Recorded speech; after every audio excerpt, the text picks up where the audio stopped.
Good morning students, welcome back. Today we will start unit 5 semi-solid dosage form. Semi-solid dosage forms definition. Semi-solids are the topical dosage form used for the therapeutic, protective or cosmetic function. They may be applied to the skin or used nasally, vaginally और rectally. Semi solid dosage form क्या होती है students? जो semi solids होते हैं ये topical dosage form होती है. टॉपिकल मतलब जो एक्सटर्नल सरफेस पे हम अप्लाई करते हैं, ठीक है, जिसको हम यूज़ करते हैं किसके लिए? थेरेप्यूटिक, प्रोटेक्टिव और कॉस्मेटिक्स के लिए, ठीक है. इसको हम सेमी सॉलिड्स को स्किन के ऊपर अप्लाई करते हैं या फिर नासली देते हैं या फिर वेजाइनली या फिर रेक्टम से देते हैं, ठीक है. तो ये होती है हमारी semi solid dosage form. Pharmaceutical semi solid dosage form preparations होती हैं जो हम फार्मास्यूटिकली यूज़ करते हैं, उनमें कौन क्या क्या आता है? Ointments, paste, cream, plasters, gels, ठीक है. तो ये हुई हमारी सेमी सॉलिड डोसेज फॉर्म्स की categories. They contain one or more active ingredients dissolve or uniformly dispersed in a suitable base and any suitable excipients such as emulsifiers, viscosity increasing agents, anti-foaming agents, antioxidants और stabilizing agents. जो हमारे semi solid dosage form होते हैं इसमें एक या एक से ज़्यादा एक्टिव इंग्रेडिएंट्स होते हैं, ठीक है, जिसे हमने डिज़ोल्व कर रखा है या फिर डिस्पर्स कर रखा है यूनिफॉर्मली किसी भी बेस में, ठीक है. और उसमें हमने सुटेबल एक्सिपिएंट्स डाले हैं, एडिटिव्स डाले होते हैं, जैसे एग्जांपल आ गया एमल्सिफायर्स, viscosity increasing agents, anti microbial agents को डालते हैं, एंटीऑक्सीडेंट्स को डालते हैं और स्टेबिलिटी एजेंट्स को, स्टेबलाइजिंग एजेंट्स जो स्टेबिलिटी को मेंटेन करते हैं. क्लियर? एडवांटेजेस क्या है सेमी सॉलिड डोसेज फॉर्म के? सेमी सॉलिड डोसेज फॉर्म को हम एक्सटर्नली यूज़ कर सकते हैं, ठीक है, इनके साइड इफ़ेक्ट्स कम होते हैं, ठीक है. और ये जो हमारा फर्स्ट पास मेटाबॉलिज्म होता है उसको अवॉइड करता है, क्योंकि हमारी जो प्रिपरेशन होती है उसको हम स्किन के ऊपर अप्लाई करते हैं तो वो लीवर हमारी जो हिपैटिक मेटाबॉलिज्म है उसको अवॉइड करते हैं इसमें हम, ठीक है. जो लोकल एक्शन होता है, ठीक है, और साइट स्पेसिफिक एक्शन होता है अफेक्टेड एरिया में. कोई भी अफेक्टेड एरिया है तो उसमें हम ड्रग को अप्लाई करते हैं, सेमी सॉलिड ड्रग को, और उसका एक्शन लोकल होता है, ठीक है, और साइट स्पेसिफिक होता है, ठीक है.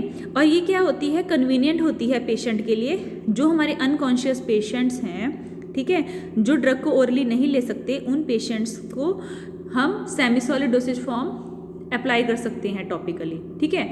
और जो हमारे सेमी सॉलिड डोसेज फॉर्म्स होती हैं, ये जो हमारी बिटर ड्रग्स होती हैं उनको हम सेमी सॉलिड डोसेज फॉर्म में दे सकते हैं, ठीक है, और ये मोर स्टेबल होती हैं than the liquid dosage form. तो ये है हमारे advantages of semi solid dosage form. Next topic है हमारा disadvantages of semi solid dosage form. Disadvantages क्या हैं अब इनके? जो हमारी सेमी सॉलिड डोसेज फॉर्म होती है उसमें डोसेज एक्यूरेसी नहीं होती, मीन्स डोज को हम मेंटेन नहीं कर सकते. जैसे हमारे क्रीम्स होगी, ऑइंटमेंट्स होगी, ठीक है, इसमें हम डोज को मेंटेन नहीं कर सकते, ठीक है. और जो बेस हम लेते हैं सेमी सॉलिड डोसेज फॉर्म में वो हमारा ऑक्सीडाइज हो जाता है इजीली, ठीक है. और इसमें क्या हो जाती है? स्टेनिंग कॉज करता है सेमी सॉलिड डोसेज फॉर्म, ठीक है. और ये हमारी हैंडलिंग में प्रॉब्लम होती है, ये बल्कि होती है टू हैंडल, ठीक है. और जब हम फिंगर से सेमी सॉलिड डोसेज फॉर्म को अप्लाई कर रहे हैं किसी भी क्रीम को, ऑइंटमेंट को, तो उसमें कंटेमिनेशन के चांसेस ज़्यादा हो जाते हैं, ठीक है. और हमारी जो सेमी सॉलिड डोसेज फॉर्म होती है ये क्या है? लेस स्टेबल है, ठीक है ना, physically and chemically less stable है सॉलिड डोसेज फॉर्म से, ठीक है. और सेमी सॉलिड डोसेज फॉर्म क्या? इरिटेशन और एलर्जी कॉज कर सकता है पेशेंट्स में, ठीक है. तो ये है हमारे disadvantages of semi solid dosage form. Ideal properties semi solid dosage form की क्या होनी चाहिए? फिजिकल प्रॉपर्टीज में क्या होना चाहिए? सेमी सॉलिड डोसेज फॉर्म का स्मूथ टेक्सचर होना चाहिए, ठीक है, अपीयरेंस गुड होनी चाहिए, एलिगेंट होनी चाहिए, ठीक है, डिहाइड्रेटिंग नहीं होना चाहिए ये, और ग्रिटीनेस नहीं होनी चाहिए, ठीक है, non greasy and non straining होना चाहिए, और नॉन हाइग्रोस्कोपिक मीन्स ये मॉइस्चर को एब्जॉर्ब नहीं करना चाहिए, ठीक है. फिजियोलॉजिकल प्रॉपर्टीज क्या होनी चाहिए? नॉन इरिटेटिंग, कोई भी इरिटेशन ना कॉज करे, do not alter membrane and skin function. Skin का फंक्शन है, मेम्ब्रेन का फंक्शन है, उसको उसके जो फंक्शन है उसको ये अफेक्ट नहीं करनी चाहिए प्रिपरेशंस को, ठीक है। मिसिबल विद स्किन के सिक्रीशंस, जो हमारी स्किन की सिक्रीशंस हैं, जैसे आपकी म्यूकस हो गया, ठीक है, तो उसका सिक्रीशन में ये मिसिबल होनी चाहिए, ठीक है, सॉल्युबल होनी चाहिए। एप्लीकेशन प्रॉपर्टीज़ में क्या है, जो सेमी सॉलिड डोसेज फॉर्म्स होती हैं वो इजीली अप्लाई होनी चाहिए स्किन पे, जो हमारा जो अफेक्टेड पोर्शन है स्किन का, और अप्लाई करने के बाद ड्रग उसमें से इजीली रिलीज होनी चाहिए, ठीक है ना। और जब हम उसको वॉश करते हैं, ठीक है, तो वो हाईली एक्वस होनी चाहिए, इजीली रिमूवेबल होनी चाहिए, ठीक है ना। क्लासिफिकेशन क्या है सेमी सॉलिड डोसेज फॉर्म की? सेमी सॉलिड डोसेज फॉर्म को हमने क्लासीफाई किया है डिफरेंट कैटेगरीज में। For example ointments, creams, paste, gels and jellies, poultices and suppositories, ठीक है। Now we will discuss the structure of skin. ये स्किन का स्ट्रक्चर है, इसमें आप देख सकते हैं एपिडर्मिस, डर्मिस, हाइपोडर्मिस, ये लेयर्स होती हैं स्किन की। इसके अंदर है ब्लड वेसल्स, ठीक है, और hair follicles, sweat glands, fat deposit हो रखा है, और कनेक्टिव टिश्यू, ठीक है। तो ये स्ट्रक्चर है स्किन का, ठीक है। स्किन क्या होती है? 3 लेयर से बनी होती है, एपिडर्मिस, डर्मिस और हाइपोडर्मिस। सबसे पहले हम पढ़ेंगे एपिडर्मिस के बारे में। एपिडर्मिस क्या होती है हमारी? जैसे आप देख रहे हैं डायग्राम में, आउटर लेयर होती है स्किन की, ठीक है। ये क्या होती है? वाटरप्रूफ होती है, प्रोटेक्टिव रैप होता है, ठीक है ना, स्किन के सरफेस के ऊपर, ठीक है, और ये बैरियर होता है टू द इन्फेक्शन। एपिडर्मिस में कोई भी ब्लड वेसल्स नहीं होती है, ठीक है, और जो सेल्स होते हैं वो डीपेस्ट लेयर्स में होते हैं, ठीक है ना। और जो हमारी एपिडर्मिस है इसको हमने 5 सब लेयर्स में डिवाइड किया हुआ है, that is stratum corneum, stratum lucidum, stratum granulosum, stratum spinosum and stratum basale. ये हमारी एपिडर्मल लेयर है, इसमें आप देख सकते हैं इसकी 5 sub layer, that is stratum corneum, stratum lucidum, stratum granulosum, stratum spinosum, stratum basale. उसके बाद आप बेसल मेम्ब्रेन देख सकते हैं और डर्मिस। क्लियर? सबसे पहले आती है हमारी स्ट्रेटम कॉर्नियम। स्ट्रेटम कॉर्नियम क्या होती है? आउटर मोस्ट लेयर होती है हमारी एपिडर्मिस की, ठीक है। इसमें डेड सेल्स होते हैं जिन्हें हम कॉर्नियोसाइट्स भी बोलते हैं। स्ट्रेटम कॉर्नियम हमारी रेट लिमिटिंग बैरियर होता है, ठीक है ना। ये हमारे जो केमिकल सब्सटेंसेस हैं उनकी इनवर्ड और आउटर मूवमेंट को रिस्ट्रिक्ट करता है, ठीक है ना। और ये क्या है? जो इसकी कॉर्नियोसाइट्स होते हैं, डेड सेल्स होते हैं, ठीक है, वो हमारे एम्बेड है लिपिड में, ठीक है। स्ट्रेटम कॉर्नियम का क्या फंक्शन होता है?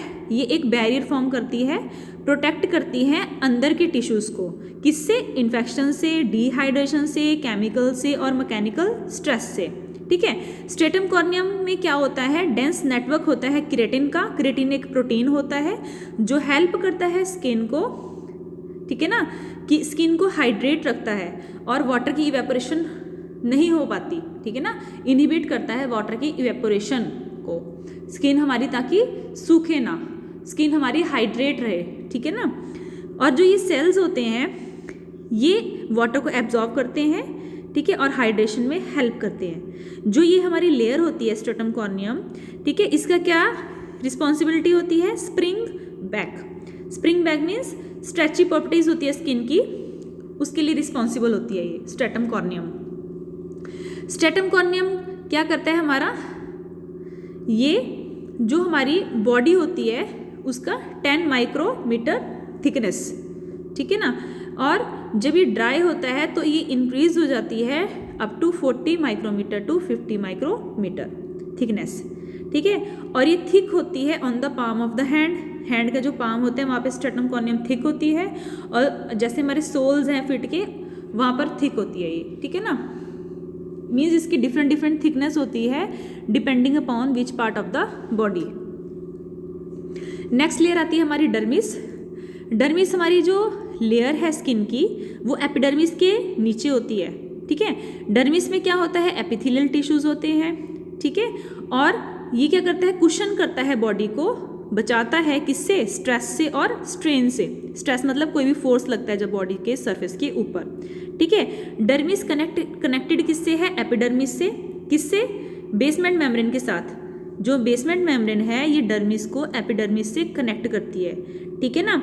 और ये क्या करता है, इसमें नर्व की एंडिंग्स होती है जो हमारे सेंसेशन प्रोड्यूस करती है, sensation of touch and sensation of heat, ठीक है, इसमें नर्व एंडिंग्स होती हैं। डर्मिस में हेयर फॉलिकल्स भी होती हैं, स्वेट ग्लैंड्स भी होते हैं, sebaceous glands, apocrine glands, lymphatic vessels और ब्लड वेसल्स। तो ये सारी चीज़ें किस में होती हैं, डर्मिस में। जो ब्लड वेसल्स होती हैं डर्मिस में वो क्या प्रोवाइड करती है, नरिश करती है, ठीक है, और जो हमारा वेस्ट मटेरियल होता है उसको रिमूव करती है अपने आप से, सेल्स के अंदर से, ठीक है, और स्ट्रेटम बासेल से, ठीक है ना। ये हमारे वेस्ट मटेरियल को रिमूव करती है और ब्लड वेसल्स को हमारी जो होती है इसमें वो क्या प्रोवाइड करती है, नरिशमेंट, ठीक है। जो डर्मिस है उसके स्ट्रक्चर को हमने डिवाइड किया है 2 एरियाज में। कौन कौन से, एक है पेपिलरी रीजन और एक है रेटिकुलर रीजन। पेपिलरी रीजन कौन सा होता है, सुपरफिशियल एरिया होता है एपिडर्मिस का। जो एपिडर्मिस के पास सुपरफिशियल एरिया है उसे बोलते हैं पेपिलरी रीजन, ठीक है, और जो अंदर की तरफ है डीप थिकर है उसे हम बोलते हैं रेटिकुलर रीजन। तो डर्मिस के 2 पार्ट हैं, that is papillary region and reticular region. जैसे आप ये डर्मिस देख रहे हैं, ठीक है, सबसे पहले एपिडर्मिस है देन डर्मिस है। डर्मिस में आपने देखा पेपिलरी लेयर, नीचे है रेटिकुलर लेयर। ये स्ट्रक्चरल स्ट्रेंथ है, 2 लेयर्स हैं, deeper layer and superficial layer, ठीक है ना। जो डीपर लेयर है उसमें डेंस कनेक्टिव टिश्यू है, स्ट्रेच मार्क्स, और जो सुपरफिशियल लेयर है उसमें क्या है, loose connective tissue. Now next topic हमारा सिलेबस में आता है mechanism and factors influencing dermal penetration of drug, कि कौन कौन से फैक्टर्स हैं जो रिस्पॉन्सिबल हैं, अफेक्ट करते हैं हमारी ड्रग की पेनिट्रेशन होने में, किसमें, स्किन में। सबसे पहले इसका मैकेनिज्म पढ़ेंगे हम, ठीक है ना। Absorption of substances through the skin depends upon the number of factors. जो हमारी स्किन में एब्जॉर्प्शन हो रही है, ठीक है ना, स्किन में जो हमारी एब्जॉर्प्शन हो रही है ड्रग्स की वो डिपेंड करती है हमारे नंबर ऑफ फैक्टर्स में। कौन कौन से फैक्टर्स होते हैं हमारे, जैसे आप देख रहे हैं स्लाइड में, concentration, molecular weight of molecule, duration of contact, solubility of medication, physical condition of the skin, part of the body exposed including the amount of hair on the skin। अब जो हमारी ड्रग्स की penetration हो रही है skin में वो affect करेगी, ठीक है ना, वेरियस फैक्टर्स उसको अफेक्ट करेंगे। फर्स्ट है कंसंट्रेशन, कि ड्रग की कंसंट्रेशन कितनी है। सेकेंड है molecular weight of the molecule, जो हमारा ड्रग है उसका जो मॉलिक्यूल्स हैं उसका मॉलिक्यूलर वेट क्या है। देन ड्यूरेशन ऑफ कॉन्टैक्ट, की जो ड्रग है हमारा वो कितने उसकी ड्यूरेशन है कॉन्टैक्ट की, कि कितने टाइम तक वो स्किन के कॉन्टैक्ट में रही है। नेक्स्ट है सॉल्युबिलिटी ऑफ मेडिकेशन, जो हमारी ड्रग है उसकी सॉल्युबिलिटी किस में, स्किन में, ठीक है ना, सिक्रीशंस में, स्किन की सिक्रीशंस में, ठीक है। नेक्स्ट है फिजिकल कंडीशन ऑफ स्किन, की स्किन की फिजिकली स्किन किस टाइप की है हमारी, ठीक है। नेक्स्ट है part of the body exposed including the amount of hair on the skin, कि हमारा बॉडी में कितने हेयर फॉलिकल्स हैं, कितनी हमारी स्किन एक्सपोज्ड है। तो ये फैक्टर्स अफेक्ट करेंगे penetration of the drug into the dermis. Clear. Small amount of chemicals, जो हमारे स्मॉल केमिकल्स हैं वो क्या करेंगे, एंटर करेंगे बॉडी में रैपिडली, ठीक है, किससे, ग्लैंड से या फिर हेयर फॉलिकल से, ठीक है, और वो प्राइमरली एब्जॉर्ब हो जाते हैं थ्रू द एपिडर्मिस। मीन्स जो स्मॉल अमाउंट ऑफ केमिकल्स होते हैं वो हमारे डर्मिस में से और हेयर फॉलिकल्स में से इजीली स्किन में एंटर कर जाते हैं, रैपिडली पास आउट हो जाते हैं, और सबसे पहले वो ही एब्जॉर्ब होंगे हमारे एपिडर्मिस में, ठीक है। फिर हमारी स्ट्रेटम कॉर्नियम होती है, वो आउटर मोस्ट लेयर होती है एपिडर्मिस की, और ये क्या होती है, रेट लिमिटिंग बैरियर होता है किसके लिए, एब्जॉर्प्शन ऑफ द ड्रग्स, ठीक है। एक बार जब हमारा सब्सटेंस पास हो जाता है स्ट्रेटम कॉर्नियम से, ठीक है, तो उसमें जो उसकी पेनिट्रेशन हो रही है एपिडर्मल लेयर में और कॉर्नियर में, ठीक है, उसकी पेनिट्रेशन को कोई भी रोक नहीं सकता, कोई भी हिंड्रेंस नहीं आ सकती, ठीक है ना। स्ट्रेटम कॉर्नियम क्या है, प्राइमरली कंपोज्ड है लिपोफिलिक कोलेस्ट्रॉल से, कोलेस्ट्रॉल एस्टर्स से और सीरामाइड से, जो कि फैटी एसिड्स होते हैं, ठीक है। इसीलिए जो हमारी लिपिड सॉल्युबल ड्रग्स होती हैं वो पास आउट हो जाती है हमारी इस लेयर से, ठीक है, और कहाँ पर एंटर होती है वो हमारी ब्लड में, सर्कुलेशन में फास्टर, ठीक है। लेकिन जो हमारे सारे मॉलिक्यूल्स होते हैं वो जो हमारे वो क्या है, पेनिट्रेट करेंगे to some minimal degree, means lipid soluble drugs जल्दी पास आउट हो जाती है हमारी स्ट्रेटम कॉर्नियम से, क्योंकि जो हमारी स्ट्रेटम कॉर्नियम है उसमें लिपोफिलिक कोलेस्ट्रॉल्स होता है, फैटी एसिड्स होता है, कोलेस्ट्रॉल होता है, ठीक है। ऑल्सो जो हमारी पेनिट्रेशन है वो डिपेंड करती है कैसा ब्लड फ्लो है, मीन्स ब्लड फ्लो इफेक्टिव होना चाहिए हमारा, इंटेस्टाइनल फ्लूइड मूवमेंट कैसा है, ठीक है। तो ये फैक्टर्स गवर्न करते हैं हमारे absorption of the drugs to the dermis and to the blood. Now by availability of the drug, by availability क्या होती है कि कितनी हमारी अमाउंट है ड्रग की जो अवेलेबल है सिस्टमिक सर्कुलेशन में आफ्टर द एब्जॉर्प्शन, ठीक है। तो बाय अवेलेबिलिटी है, इसके लिए दो फैक्टर्स होते हैं most important, that is first है चॉइस ऑफ द व्हीकल कि हमारा बेस कौन सा है, सेकंड है maximising movement of the drugs from vehicle to stratum corneum, कि जो हमारी मूवमेंट हो रही है ड्रग की व्हीकल में से किस में, स्ट्रेटम कॉर्नियम में, उसको मैक्सिमाइज करना है, उसकी मूवमेंट को मैक्सिमाइज करना या पार्टीशन करना ड्रग की, ठीक है। सबसे पहले हमारा मैकेनिज्म में आता है चॉइस ऑफ व्हीकल। व्हीकल में क्या है, जो हमारे ग्रीस है, ऑयल है, ठीक है, तो ये हमारे मोस्ट ऑक्लूसिव व्हीकल्स होते हैं, ठीक है ना। ये क्या है, क्या इंड्यूस करते हैं, क्या कॉज करते हैं, ग्रेटेस्ट हाइड्रेशन, हाइड्रेशन ज़्यादा होती है थ्रू द स्वेट, ठीक है, और स्किन में इसकी एक्यूमुलेशन स्किन व्हीकल इंटरफेस में ज़्यादा होती है, ठीक है। तो जैसे व्हीकल्स हो गए ह्यूमेक्टेंट्स, ये है, इनकी हाई एफिनिटी होती है वाटर के लिए, ठीक है ना।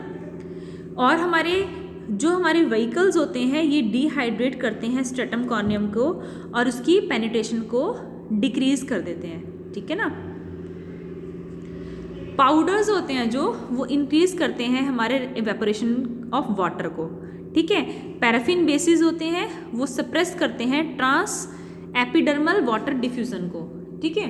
जो हमारी स्किन की सिक्रीशंस होती हैं वो मिसिबल होती हैं इमल्शन बेसिस के साथ ज़्यादा than the greasy basis, means emulsion basis के साथ वो ज़्यादा मिसिबल होती है ग्रीसीज बेसिस से, ठीक है। दोज मिसिबल ड्रग्स, जो हमारी मिसिबल ड्रग्स होती है वो मोर रैपिडली रिलीज हो जाती है स्किन में, ठीक है। सो हमारे जो बेसिस होते हैं उनका रिक्वायर होता है स्मॉल अमाउंट, ठीक है, ऑफ मेडिकामेंट, ठीक है ना, क्योंकि ये इजीली मिसिबल हो जाते हैं हमारी स्किन में। Maximising movement of drug from vehicle to stratum corneum, अब इसमें हमने क्या करना है, जो हमारी मेडिकामेंट है उसकी मैक्सिमम मूवमेंट होना, ठीक है, from the vehicle to the stratum corneum, ठीक है। मीन्स जो हमारी मेडिकामेंट है उसे हम फेवर करेंगे व्हीकल से जो हमारा लो सॉल्युबल है, ठीक है। इसीलिए ये क्या करेगी, लूजली कंबाइन करेगी व्हीकल से ड्रग, ठीक है। और जो हमारा रेट है ड्रग का रिलीज, रेट ऑफ रिलीज है ड्रग का, ठीक है, वो व्हीकल से फास्ट हो जाएगा क्योंकि वो लूजली कंबाइंड है व्हीकल से, ठीक है। तो जो हमारे सरफेस एक्टिव एजेंट्स होते हैं वो इंक्रीज करते हैं परमेबिलिटी, स्किन की जो परमेबिलिटी होती है टू वाटर, ठीक है। कैसे, by altering the physical state of water in the skin, ठीक है। जो हमारे एनायनिक सर्फेक्टेंट्स होते हैं उनकी अच्छी गुड एबिलिटी होती है पेनिट्रेशन के लिए then cationic and non ionic surfactants. Soaps होते हैं डिफरेंट फैटी एसिड्स के, उनकी ज़्यादा पेनिट्रेशन होती है सॉल्ट के लिए, सॉल्ट ऑफ फैटी एसिड, जिसमें कार्बन लेंथ कितनी होती है 10 और 10 से लेस, ठीक है। तो ये हमने पढ़ा है आज, ठीक है। What are semi solid dosage form, advantages, disadvantages, definition, classification, mechanism, ठीक है ना, of penetration of the drugs, factors affecting the penetration of drugs to the skin and epidermis. That's all for today. Thank you.